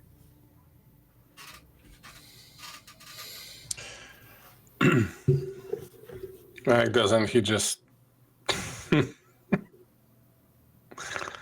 The gods do love their jests. He'll go and he'll pick up his axe and put it in his belt and go and find a corner to lay in and prop his head up against his pack. And Would you like a room in the dormitory? I'll be fine here. Oh, okay. Thank you. Doesn't really, she's obviously not a hostess. Doesn't really quite understand how to treat visitors. And you? And she looks to Lesh, and there's a little bit of fear in her eyes when she looks at you. Your end will not come from my hand, and I will make my own way. But I'm still hungry, and you made quite the stew.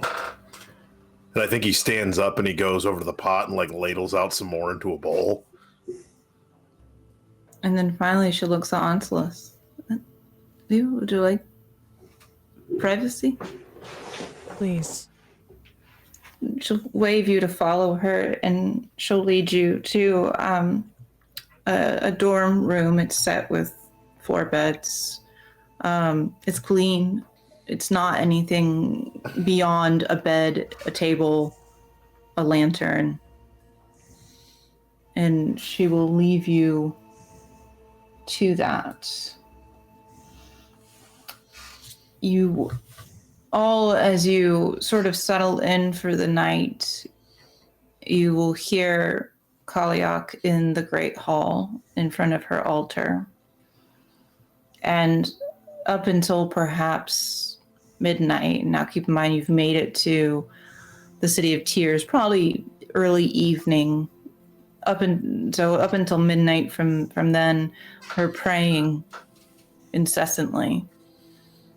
You hear a small bell ringing every so often, and then it stops. And while Lesh and Radek sleep, Onslaught, the voice carries enough to your dorm room. You hear 2 people talking. You hear Piotr and Kaliak whispering to one another. And it is tense. You can't quite make out the words. Do you get up to investigate? He does. Kaliak, you can see, stands close to him, but with her hands out like she's trying to maintain distance. And you hear Piotr sort of urging her to stay, that they can fight this, that Bogumir can't take her from him, that she belongs here with him. I think as he hears this, he's gonna step out from the shadows and reveal himself to the 2. And as he does, if she doesn't leave now, he'll send more and more until he sends an army for her. Piotr is rigid suddenly, and as you were stepping out, you could see him almost leaning in to kiss Kaliak. And she's kind of rearing back from him. That the moment he sees you, he goes pin straight.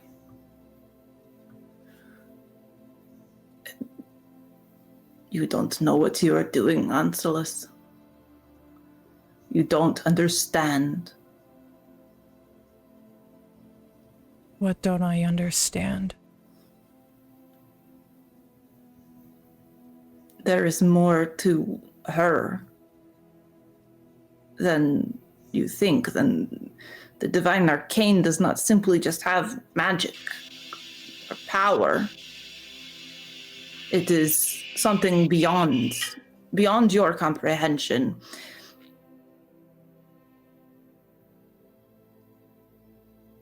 I understand that this was not the war machine I expected. He steps closer, and his eyes kind of drift to Kaliak, and he looks her up and down. Certainly not what I expected. And his gaze falls back on Theater. I expected something great, something grand, something that I could turn around on the Emperor himself. Not a woman. You asked me earlier, Kaliak, where my allegiances lie. I can assure you they are not with the Emperor. She softens. Then take me back to the Iron City. Why do you wish to go there? To destroy him.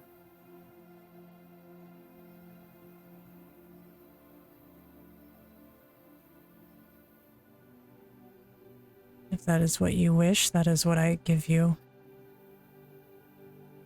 Kyoto's jaw has dropped. He looks to Kaliak and he chastises her. This is not a sacrifice I am willing to stand behind. You are foolish for this. I wish to see Bogumir dead just as much as you. And he lets her go, and he sort of storms out of the temple.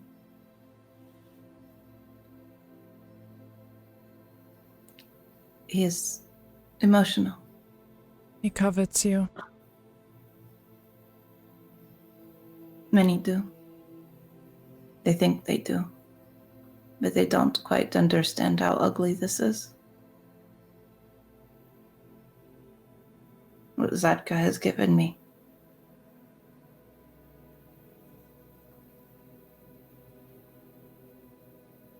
Death can be a peaceful thing. A beautiful thing. She sort of motions to all the paintings. The eternal sleep before rebirth. The great Icar. But what I do is not beautiful.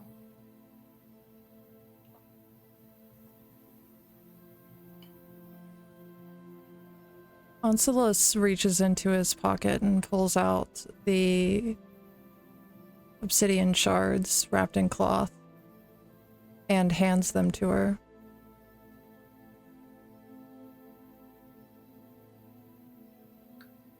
Why? I have no intention of controlling you or using you in any way. Your life is your own. If you wish to go to the Iron City, I will gladly escort you there. But I will not do what Bogumir wishes me to do. I want what you want. And what of the others? I think that Radek is a good man. I've known him for many years. I cannot see into his heart. I don't know what he truly wants, but something tells me that he is, at his core, a good man. Lesh, I'm unsure of him. He strikes me as another dog with a sword. But perhaps he will prove me wrong. Who's to say? They called me the Wolf of the North. We saw a wolf on our way here. She was mine. One of my specters.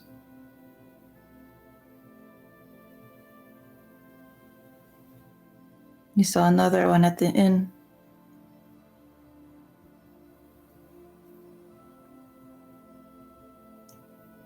The blood. I'm sure it will come about. All magic has a sacrifice.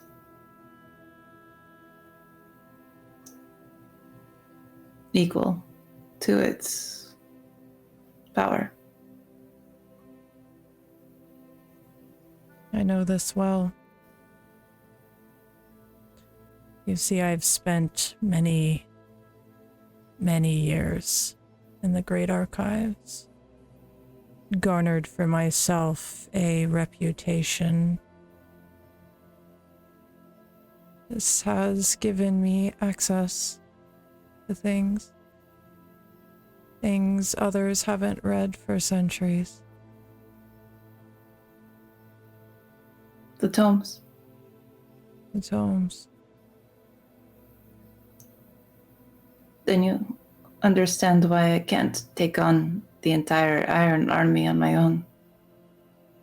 I do.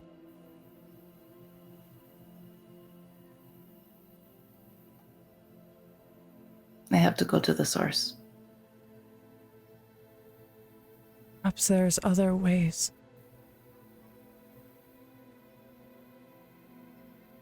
I don't know.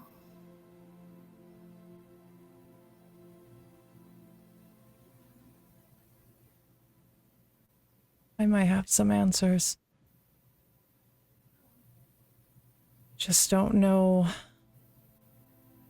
how much of a problem our companions may make. Then perhaps we pray to the gods that they understand reason.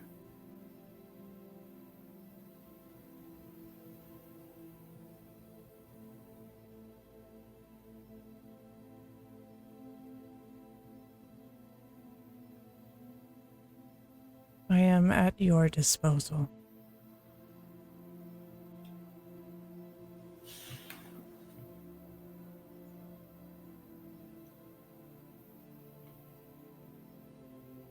She takes your hand, and in her other, you see this, it's almost like a rosary. It's a string of beads with a small silver bell at the end of it, and it sort of dangles over her hand. And she takes your hand with her empty one, and she bows her head, and she prays, and urges you to do the same. But you'll notice how close you are to the temple, or to the altar, that the words in old tongue written in there, engraved, they read, "Forgive me."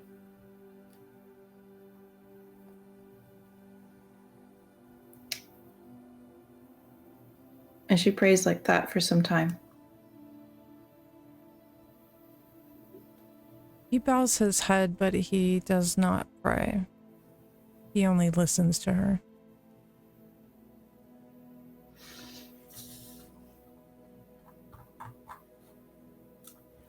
Morning comes, and you will find Kaliak back in front of the altar. She is dressed in the same vestments as before, but there are bells attached to her hair, braided into it, a veil, and a heavy cloak. As you all stir in the morning, what do you do?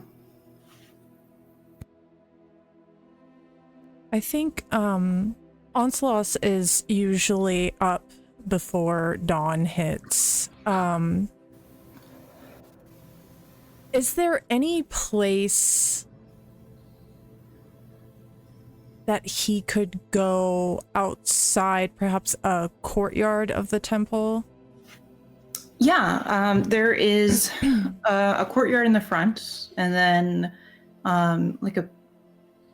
probably a back door that would lead to what would have been a garden. Okay. I think he would go out back to the garden, and very methodically, carefully, he would remove from his bag a golden chalice, and he would set it on the ground and pull out a glass bottle of clear liquid that he uncorks and pours into the chalice. And as the sun is first rising, he would kneel before it and unclasp a necklace from his neck that he had concealed under his robes. And he would place this into the chalice of water and bathe it as he prayed. And then, just as quietly and methodically, would slowly pack everything back up, replacing the necklace onto himself and returning to the inside of the temple.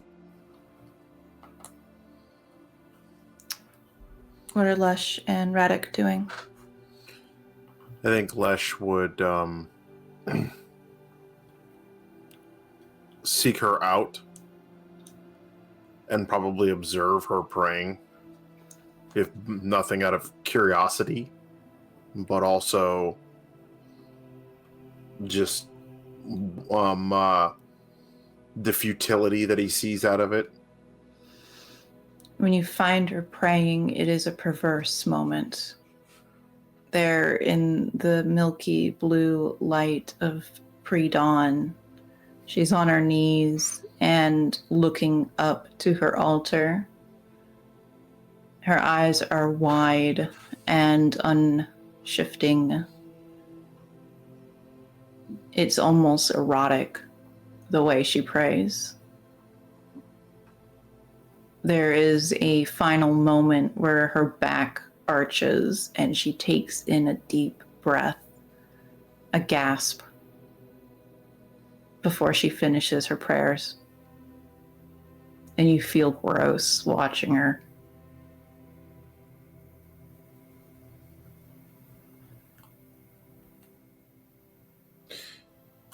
You might want to lose the bells.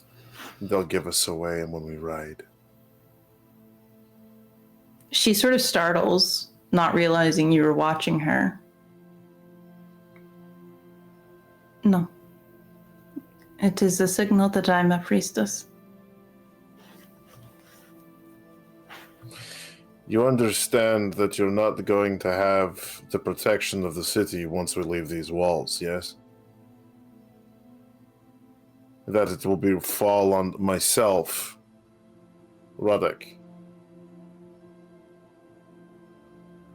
to protect you, to get you to where you need to go. And there are things beyond the walls of these cities that will kill you, simply for existing.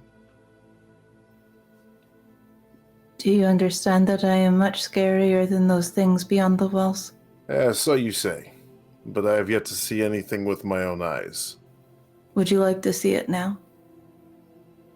By all means. But do not think that because I am a man and you call yourself the Eater of Worlds, I will shy away from death. My world was eaten long ago. Perhaps an audience will do. And she looks for Radek and Anselus.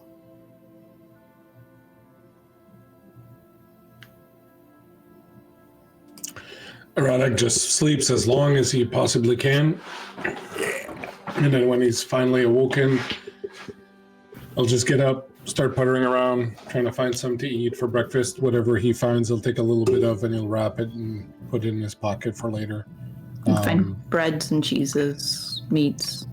Yeah, he doesn't eat any meat, but he will definitely eat the cheese and bread and put a little bit of meat aside for Yaga later. And he's just gonna be sitting in the same room he's been in all night, just kitchen.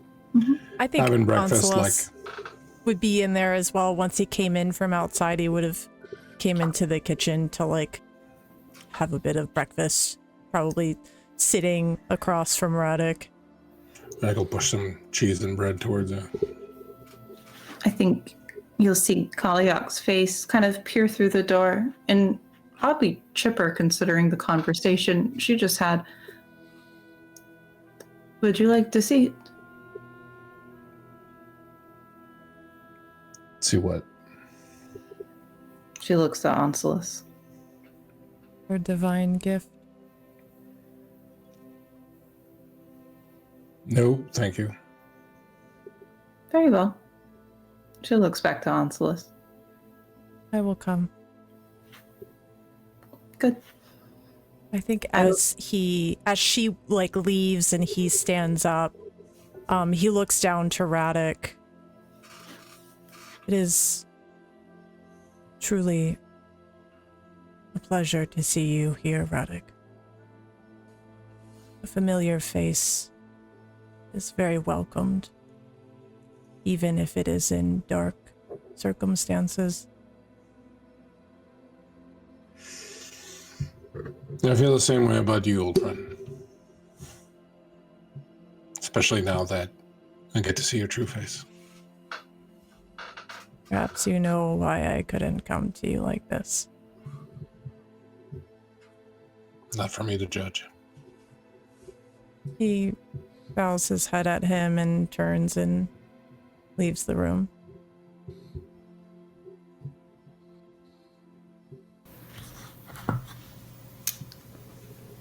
Within the great hall, Kaliak stands a few paces away from Onsilus and Lesh. She looks to you, Lesh. Do understand, I mean no malice behind this. This is what you wanted to see. You see Lesh literally like lean back on his back foot and just cross his hands and sit them on the hilt of his sword, like no fear on his face. As far as he's concerned, he's seen every face of death. So what more could this girl have to show him? Kaliak has her prayer bell, and she starts ringing it slowly. And she takes a sharp breath in. And the room goes so dark, Lesh. Darker than the blackest night you can think of. And you hear a screech. Something otherworldly. Something beyond you. The cry of a crow is right in your ear. And then, almost like a sunburst, the room is lit in a red glow. It looks so much larger like this. The shadows beginning to play tricks on your mind. You see her running from one shadow to another. And you feel something dripping on your face. You reach up and you touch it. And you look back and you think that it might be blood. But it's not. It's viscous, it's sticky and black. And it's dripping from right above you. Do you look up? Oh yeah, very much so. Up in the rafters, you see her. You see Kaliak with her knees bent. And she's clinging to the ceiling like that. And she's whispering to herself rapidly in Old Tongue. And you can't help but feel this lump in your throat. Like you're almost like there's something you're trying to swallow, but it's coming right back up. And you feel yourself starting to gag uncontrollably. And then you feel it right there on your tongue. The head of something moving and alive and with bile, it begins to spill out of you.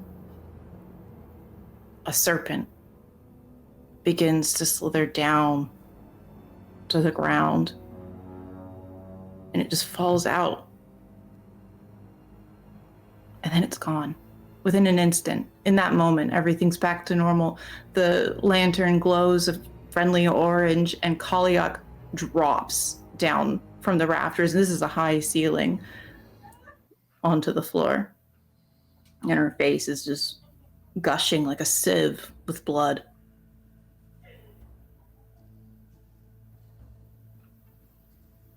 He spits on the floor. Simple witchcraft. And he turns and he walks out. Now, Onslaught, you have seen this. What is your reaction? I think he's just looking on in awe of her.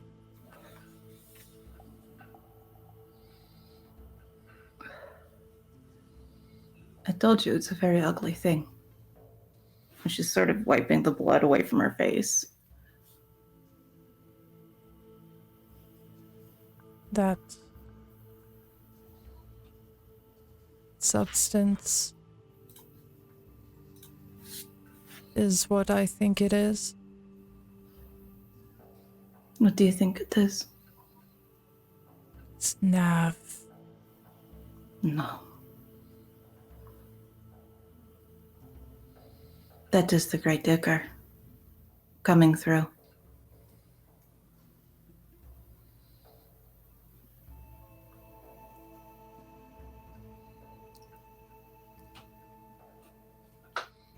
Touching our world.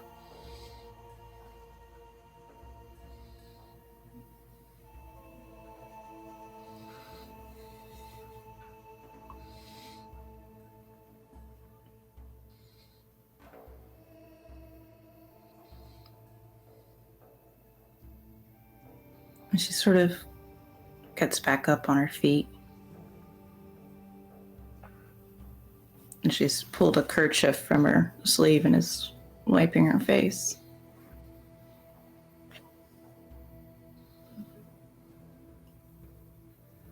Think of it less as a vessel standing before you, Onslaught, and more of a conduit.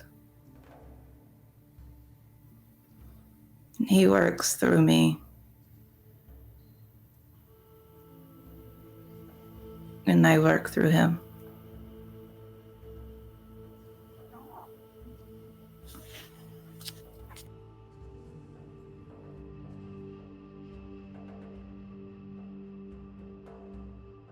He looks sad.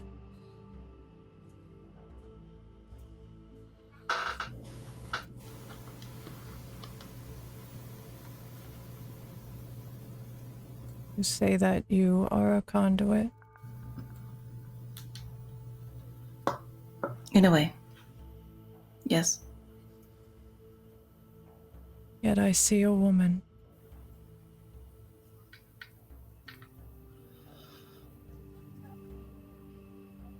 That's all I wanted to be.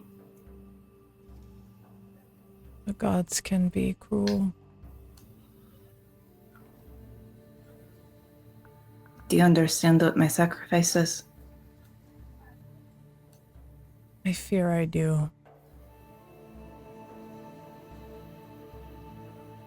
Do you understand why it's so important I get to the source then? I do.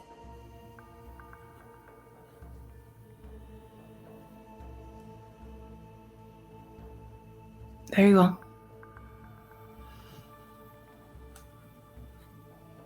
We should ride soon.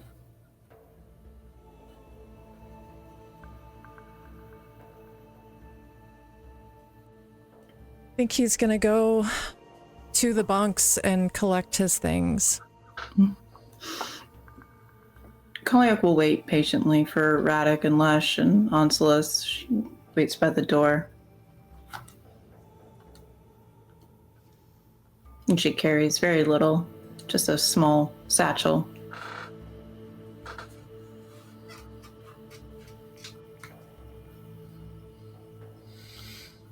The people are going to be angry. They will be mourning. I didn't just hide away here. I helped their loved ones cross over to the Great Icar.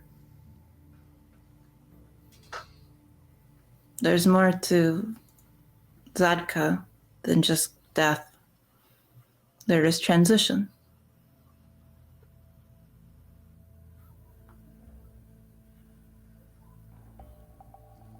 Have Lesh and Radek joined them yet? So how was the divine gift? Suitably mind-bending, I hope. Lesh remains unimpressed. Lush has seen much in his life. I would not take it personally. I don't. There is so much more to my power than a simple trick of the mind. What about you, Anselus?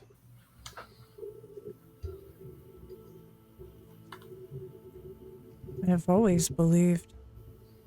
The moment I saw her. Is she all you'd hoped for?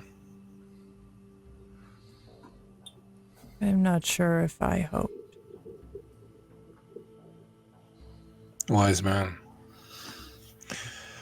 The gods find the most amusing and twisted ways to grant us what we wish. I assume this is such.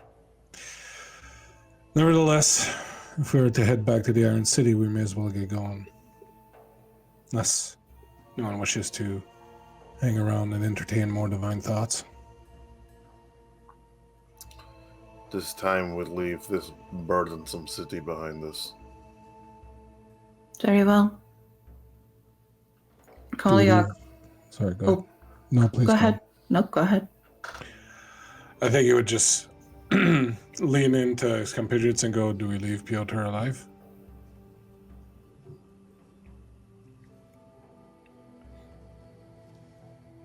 Ooh. Anselus, like, raises a brow to this. Did you have something in mind? No, I'm simply asking. You will not relinquish the war machine easily. May choose to pursue us. I fear you're correct. I don't care much for him myself, but I would hate to upset the girl. Is she attached to him then?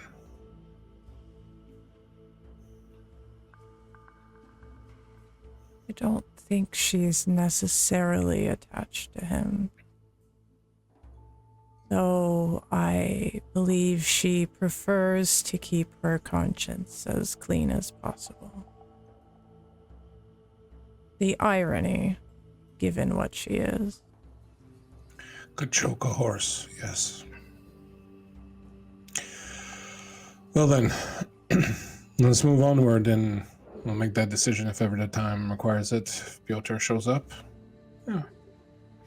Perhaps self-defense will be acceptable to the god of death. I think Anselus looks to Lesh.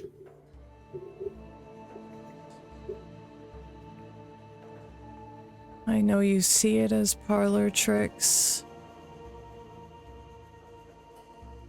I hope you do understand the gravity of what we're doing and who we reside company with.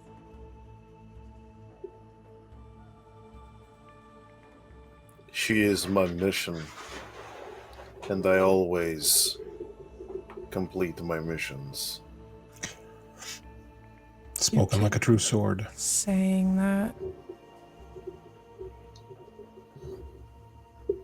Are you so loyal to your Emperor, Lesh?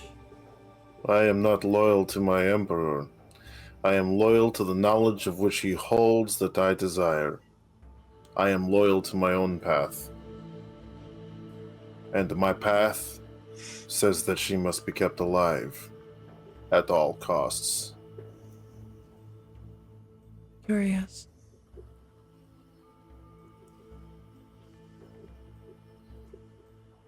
Not worried about my loyalties, Ancelos. Do you care to share them? May as well ask the wind where it blows.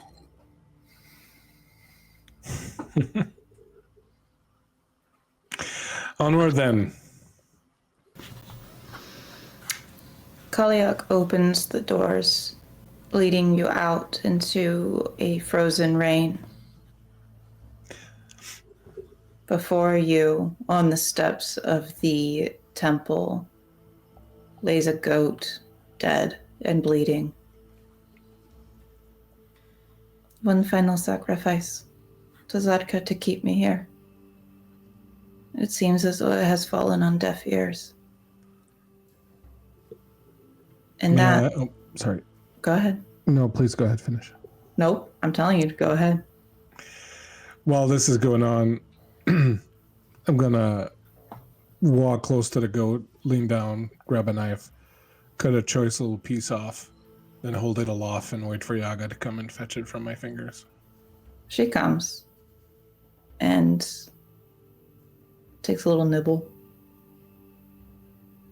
She still is very uneasy around Kaliak, and now perhaps understanding what she is, that is a little bit more easily explained. And as you look out into the city folk have come and lined the streets, though without weapon. And you hear the droning sound of an organette roiling through the sky. You hear the keening of women. You hear the chants of old tongue. You hear the grief in their voices as they mourn the loss of their war machine. They mourn the loss of their priestess. Kaliak takes the first few steps down towards the streets, and wide silver eyes look back at you three